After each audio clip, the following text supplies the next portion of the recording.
Episode 92. Wayne Gretzky scored 92 goals in just his third NHL season, and Mario Lemieux and Michael Jordan both led their teams to back-to-back championships in the year 1992. Beyond MD, episode 92, here we go! Guys, the parallels between Michael Jordan and Mario Lemieux are striking. Both drafted in 1984, both waited 7 years until they won their first championship, which was in 1991. Both won back-to-back championships in 1992. They were also back-to-back MVPs in the finals for their respective teams in 1992. Both ended up retiring from their game, and then both ended up returning as well. Of course, we know that Michael Jordan's career took off to another level after that, but the similarities are astounding. Now, as we talk about one of our great Canadian sports icons, it's fitting that today we talk about the Canada Pension Plan, the CPP.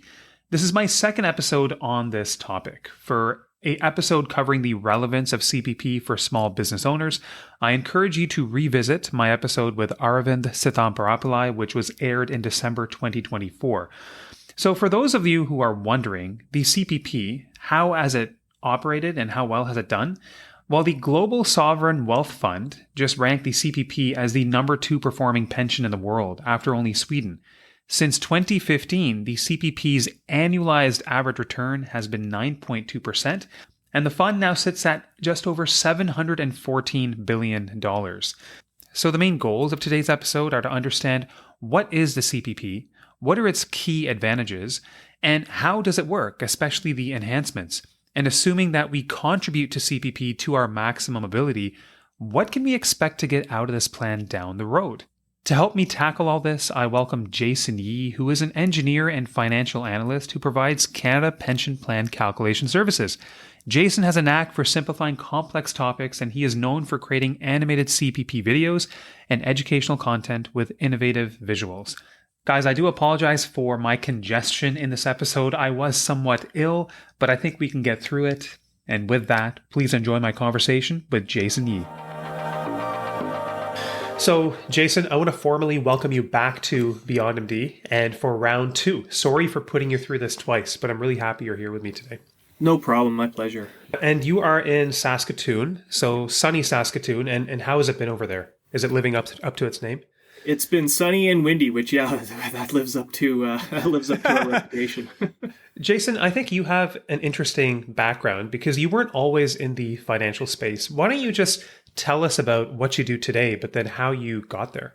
Sure. What I do today, so I focus 100% on the Canada Pension Plan, CPP, and so all my work revolves around that. So basically, think of it as number crunching for individuals and professionals that advise individuals on CPP matters. I do estimates and analysis for them. Also provide a lot of educational content. So that's a more recent stream of business. And then I'm also working on a number of technology tools that I hope to be introducing and making available to the public shortly. Now, on the educational side of things, if people wanted to follow your content, what's the best way to follow you? The best way to find out when something is new is LinkedIn. That's where I post when new material is available. I have a YouTube channel with a bunch of animated videos, basically cartoons, that are meant to really simplify some of the more specific, complex topics. Also provide not animated, so just more traditional educational material where it's just me delivering things almost like a presentation. And that part is growing and will continue to grow. Also do speaking events for associations, conferences, asset managers, things like that. What is your YouTube channel called, Jason? It's just the Fine Point Solutions, so the company name. Back in the day, you used to be an engineer, correct? That's right. Yeah. And so how did you shift into finance? The same thing that led me into engineering is what got me into finance. It really comes down to it's the curiosity I have to learn how things work. So when starting out my career as an engineer, I also had to figure out all the money and investing stuff that comes with life. And so when something is interesting to me, I tend to get pretty deep into the details. So what started out as teaching myself basically how to be a hobby portfolio analyst turned into me taking the CFA program.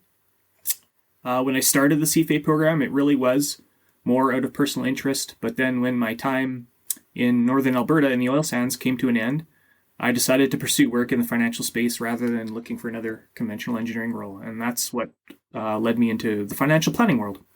So let's start with the very basics. Let's say we have a new small business owner who recently incorporated. They're paying themselves salary, and then they're told that they are going to be contributing to the CPP. When I did this many, many years back, my first question was, what is the CPP? Maybe we could just start there.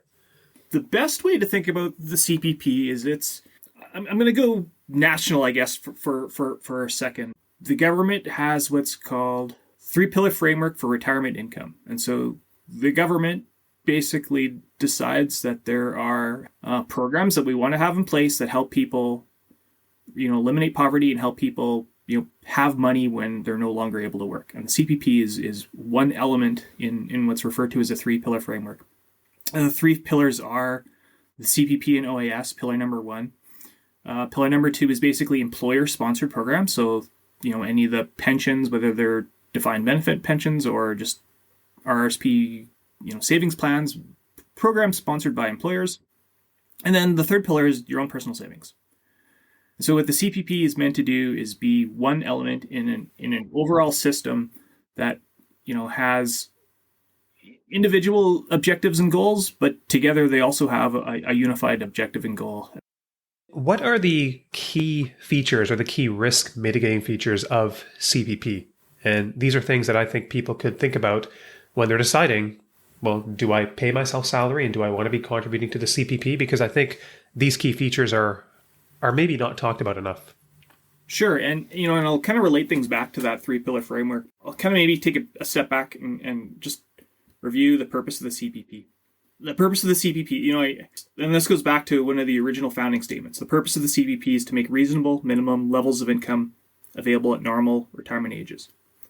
So in that statement, there's three elements: reasonable, minimum, and at normal retirement ages. And each of these three statements or words embodies a really fundamental concept. Reasonable represents the idea that the more you put in, the more you'll get out. And so the CPP is referred to in CPP language, that's how referred to as a contributory plan, but basically in human talk, the more you put in, the more you'll get out. And what you put in is summarized by your average of your earnings over your lifetime. That's really supposed to be a single number that represents what you put in. You can think of your lifetime average earnings as your personal slice of a possible full CPP pie. Minimum, in the purpose of the CPP, is what the CPP program is designed to provide back out to you. So the original CPP program was designed to provide 25% of your lifetime average earnings back out to you when you start. At normal retirement ages embodies the idea that the CPP, even though it is a mandatory program, the architects of the CPP understood that there's a lot of individual circumstances and we want to give people optionality and choice. And so the age that you start CPP is probably the most important of those options because that actually changes how much you'll receive. You can think of it this way. If your lifetime average earnings is the size of your personal slice of the CPP pie, the age you start taking CPP determines how big the CPP pie is for you. Now, when it comes to that three-pillar framework and CPP's risk mitigation features, the way I like to put it is this. Your money from the CPP is guaranteed, it lasts until you die, and CPP provides inflation protection. So money from CPP is guaranteed. When you look at all your possible sources of retirement income, so whether it's programs like the CPP, OAS, employer-sponsored programs, or your own personal savings, some of those sources have risk. The amount you receive is not necessarily guaranteed, and others provide you with that guarantee. So as a source of retirement income, compared to, say, your own investment portfolio, the CPP has no market risk or sequence of return risk. To use finance lingo. Now, why is CPP sometimes a polarizing topic? Because sometimes we'll hear accountants encourage people to, well, maybe you don't need to take salary, maybe take dividends and then avoid paying into the CPP. I think we can all come to terms with the fact that the CPP is not a tax, it's a premium, it's an investment. Mm-hmm. And maybe the polarization revolves around that point that I just mentioned, but in your mind, why is it such a polarizing topic at times? I break that up into two categories, but ultimately it comes down to fairness or perceived fairness. So first of all, some people question how the CPP should exist as a program for social policy. And then second, how an individual should make their own personal CPP decisions can be a polarizing topic itself. So the CPP is polarizing both from a national level and an individual level. And that whole mandatory nature itself is divisive. The sustainability of the program sometimes comes into question. So those are all individual parts of polarization that I kind of group, as CPP as a national level topic. At the individual level, even how to analyze CPP numbers, how to, to decide your start date can be a polarizing topic in of itself. There's a lot of generalizations that people make. So there's a lot of what I would consider, misguided information out there about how to make the decision. More recent research has demonstrated how there is a lot of psychological biases in the decision making and the information that is available for making those decisions. So there's a lot of new research, I guess, that demonstrates what should be improved ways or better ways to help, make CPP a little bit less polarizing. But, overall, it does come down to fairness and perceived fairness. People want to feel like they got value out of something that they were forced to put into the program in the first place. And that ultimately, I think, is at the root of that polarization. Now, you already commented a little bit on what will determine how much CPP payout we get later on. Mm-hmm. But I'm wondering if you could just summarize the different factors that go into determining how much CPP we're going to be getting later on in life. Yeah, there's two dimensions to it. There's time and money. And so people are required to put a certain amount of money in for a certain period of time, number of years. So really that's what it comes down to. And so the more you put in, the more you'll get out. Adding a level of detail to that, there's an earnings threshold. So you contribute a percentage of your earnings, of your income, so whether that's salary, wages, commissions, whatever, a certain percentage of that as a contribution. You will continue to pay that rate up to a maximum threshold. That's a number, to use CPP jargon, something called the year's maximum pensionable earnings, YMPE. So under the original program, there are two parts to the program. I'll just start with the original program. Once your earnings exceeded that YMPE number, you were done for the year. You don't have to make any more contributions until the next calendar year. Now, things have gotten a little bit more complicated recently because the CPP has been enhanced. And a consequence of that is there is now a second higher earnings threshold. The simple way to think about that is the amount of contributions you need to make up to the original threshold has grown, has expanded, and the level of earnings that require contributions has also grown. The result, what you get out for making those additional contributions, is more benefit on the back end. So you've touched on the basic CPP and the enhanced CPP. Jason, why was the CPP enhanced? Yeah, so again, going back to that three-pillar framework, more recently, there's been unfavorable trends with pillars number 2 and number 3. So basically, there's been a decline in coverage by employer-sponsored pension plans, in particular, defined benefit pensions. So what this means is more of the money from pillars number 2 and number 3 is exposed to market risks. Less is coming from guaranteed sources. So there's more pressure on individuals to get things right themselves because there's less guarantee in their available sources of retirement income. Get it right themselves can mean whether that they're do-it-yourself investors or through the advisors that they hire, or in the case of group benefit plans, the advisors chosen for them. So it was decided to address the weakenings of pillars number 2 and number 3 by strengthening pillar number 1. And so the CPP was enhanced to do just that, to provide more guaranteed income as sort of a base foundational level of income that everyone, effectively everyone in Canada, more or less has access to.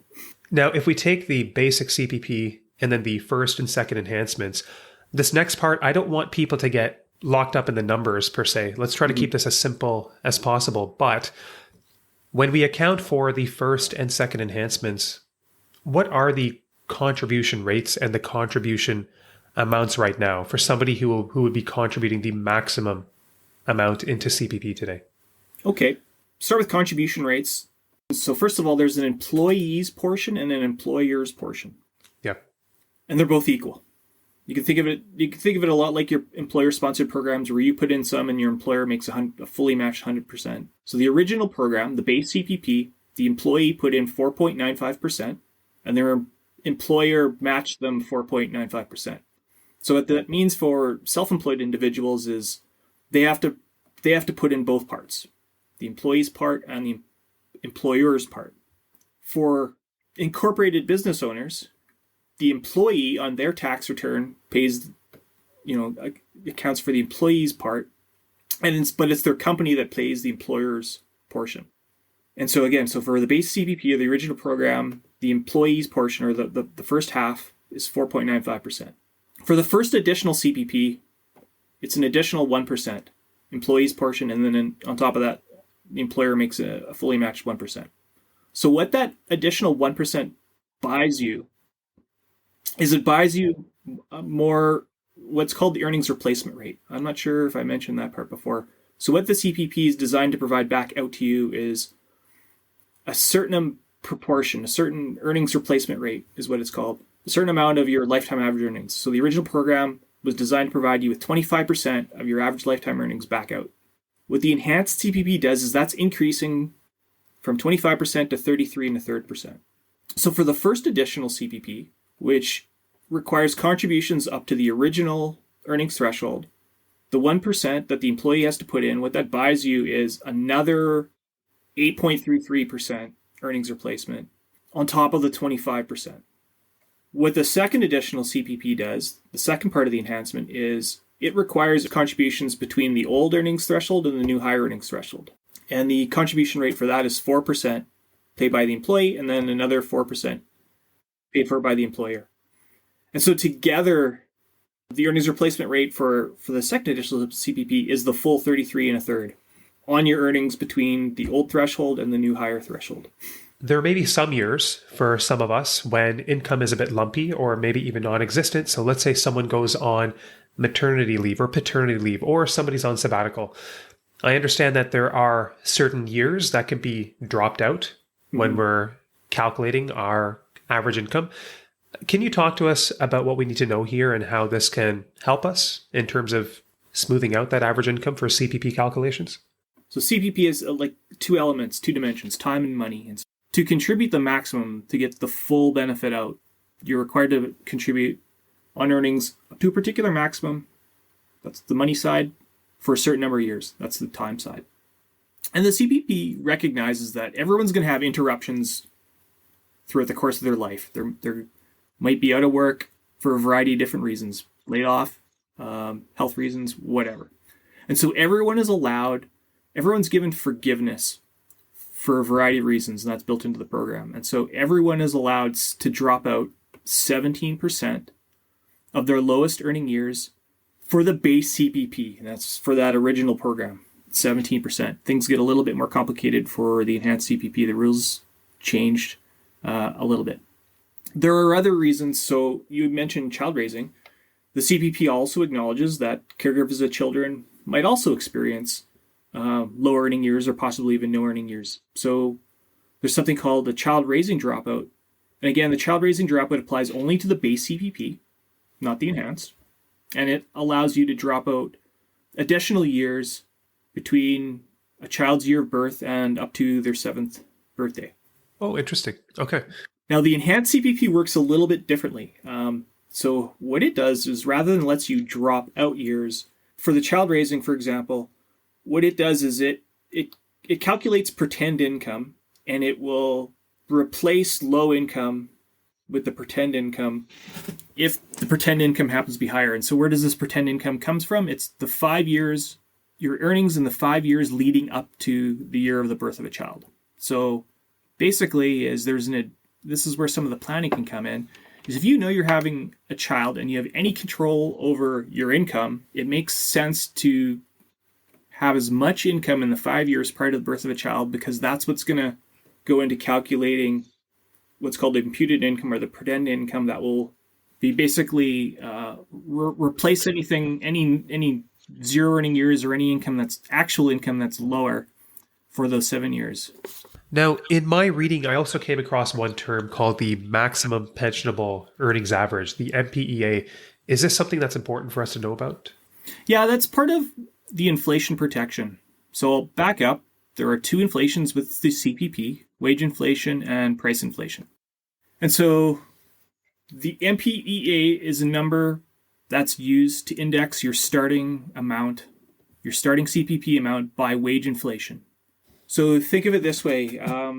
When you started out, when you were younger, when you started contributing to the CPP, you were age 18, your wages were probably lower than at the end of your life purely because of wage inflation. What the MPEA does is it scales things up, all your past earnings, up to the equivalent for the year in which you start taking CPP. And the MPEA is how that's done. What the MPEA is, it's the 5-year average of those earnings thresholds, the YMPE, years maximum pensionable earnings. It's the 5-year average of the YMPE in the year you start and the YMPE in the 4 previous years. And so that's just a way to smooth things out. Gotcha. So that the increase in the maximum benefit amount each year is just kind of smoothed out. There isn't like really big years versus really, really small years. Let's get to one interesting point here, and that is when should one consider starting CPP? So this goes back to the optionality that you talked about earlier. Yeah. We have a decision to make. Do we start it earlier? Do we start it a bit later? What are the key considerations here in your mind?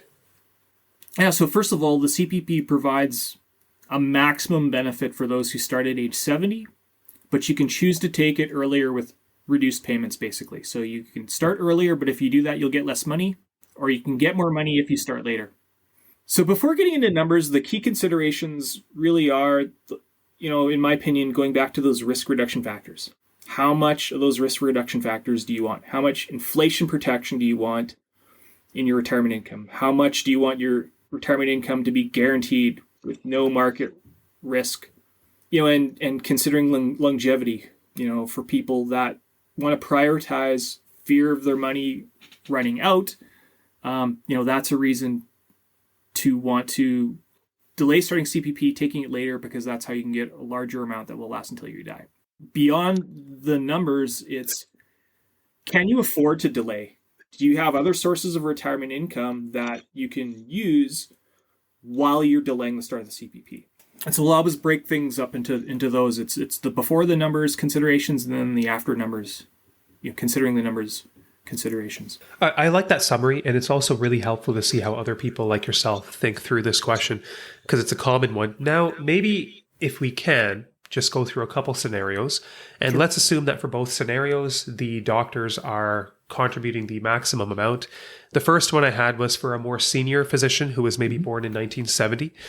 And then the second scenario was for a more junior doctor recently into practice, starting or born, let's say, in 1993. This person would obviously enjoy more years of the enhanced CPP. Yeah. And I'm wondering if they were both going to get their CPP payout starting at age 65, how much would each expect in their scenario? If it's possible to go over this, I think it would be nice to just illustrate with some numbers. Yeah, for sure. So really simple. Short answer is the person born in 1993 is going to get about 51% more. So that's the short answer. So the longer answer, so why that is so someone born in 1970 who starts in age 65, they're going to start in the year 2035.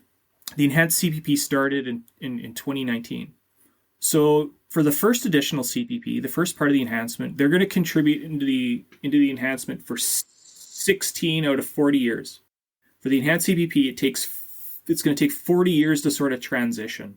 So someone who was born in 1970 could only have contributed a maximum of 16 out of those 40 years. Because the enhancement started in 2019. Yeah. And they do all the calculations on a going forward basis. For the second additional CPP, that's going to be 11 out of 40 years.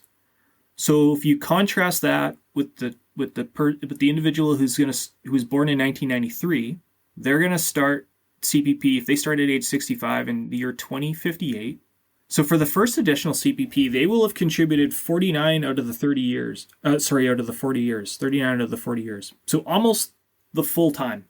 And so those additional years into the enhancement translate into more benefit on the way out. For the second additional CPP, they're going to be able to contribute 34 out of the 40 years. So again, almost the most, the full 40 years.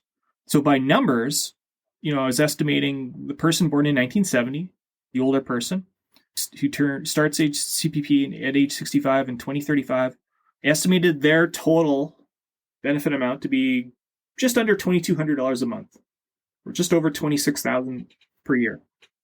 The person born in 1993, that amount is, in nominal dollars, it was just under $5,300 a month. But when I translate that back into, to make that a more fair comparison, to translate that back into $2035, I get $3,273. So that's about 50% more than the person born in 1970. And we kept everything the same, like you said, the maximum contributor starting at age 65. That difference, that 50% difference, is purely the impact of the enhanced CPP. So for the busy small business owner who has just a lot going on in their life and they're trying to decide from their corporation, salary or dividend, do I even consider contributing into CPP? Like, if you were going to summarize from our conversation today, just the big take-home points regarding CPP that we should all know about, what would those be, Jason? Yeah, so first of all, CPP is a great source of income, of retirement income, because of those risk reduction features. They're almost unique. You can't buy a market product that replicates those features, all of those features. So again, money is guaranteed, lasts until you die. CPP provides inflation protection. And so it does that. It does what it's supposed to do very well. The CPP provides a minimum level of income that's intended to be part of a secure foundation, a foundation that people can build up with their own personal savings if they want more.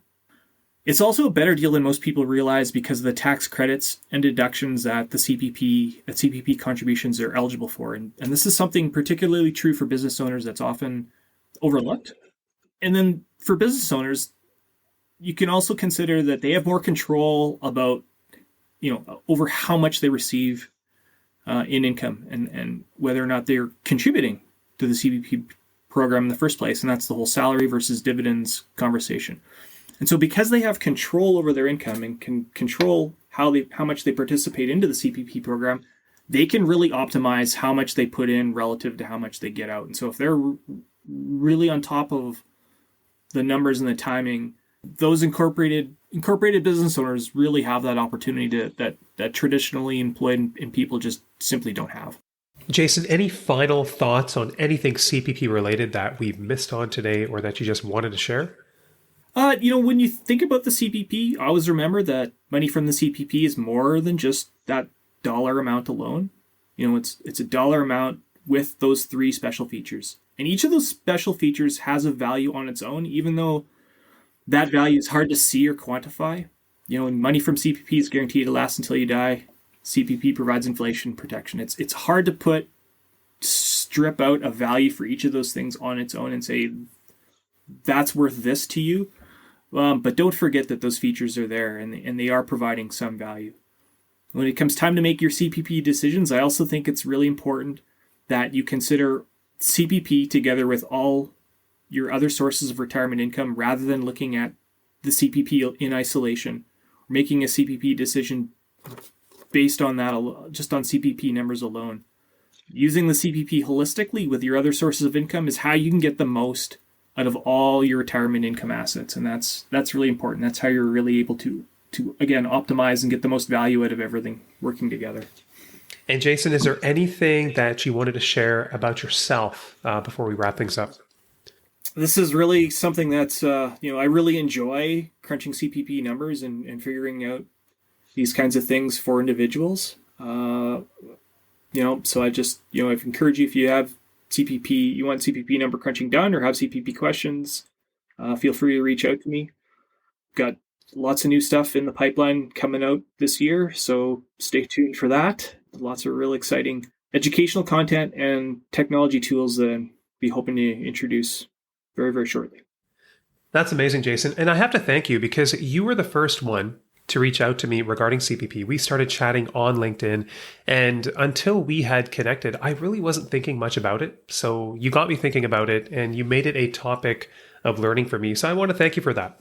You're very welcome. It is something that, I think is really underutilized. A lot of people think, relative to their portfolios, for a lot of people, the CPP is a small amount. But it is, because of those risk reduction features, it's a small amount that really provides that base level of support that's very secure, has those features.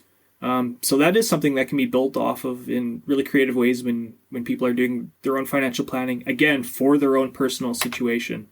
And that's something else that's important to realize with the CPP is your CPP answers or preferences are going to be very different than someone else's. And so there's a lot of generalizations that are made about CPP decisions, and I personally think it's best that people ignore those generalizations, have their own individual numbers figured out for them, and make their own CPP decision based on their holistically with all the rest of their financial world, and really customize it, because it is very customizable and individual, and can have such a bigger impact than I think people realize, once they dig into the numbers and really look at things and how it can impact their overall financial life. Jason, I think that makes a lot of sense. And I want to thank you for giving up time to join me for the second time, overcoming technical issues on the first one. So I really want to thank you for your time, okay? No problem. And I really enjoyed the talk you had with Aravind, my good friend Aravind, who have done a lot of CPP work. That was a fantastic conversation, and again, very relevant to business owners. Jason, thanks for that. And I appreciate that. I really do. And I will remind people, for a complimentary episode to the one you just heard, you can go check mine out with Aravind. And that was probably our last episode of 2024. So Jason, have a great one, and we will stay in touch, okay? Wonderful. Appreciate it. Thank you. I don't know about you guys, but when I look back at how I decided to start paying myself from my corporation, from day one, my accountant suggested to me that I take a salary-heavy approach. And I'm really happy that we went down that route, because quite frankly, salary opens up options. It allows me to contribute to my RSP, to the Canada Pension Plan, and then later on down the road, if I feel like it's a good fit, it could open the door to something like an individual pension plan. So I like having different options, different buckets, and I'm happy that it worked out that way. So guys, thank you again for tuning in, and I hope to see you in a few weeks' time. Until then, stay well, stay savvy.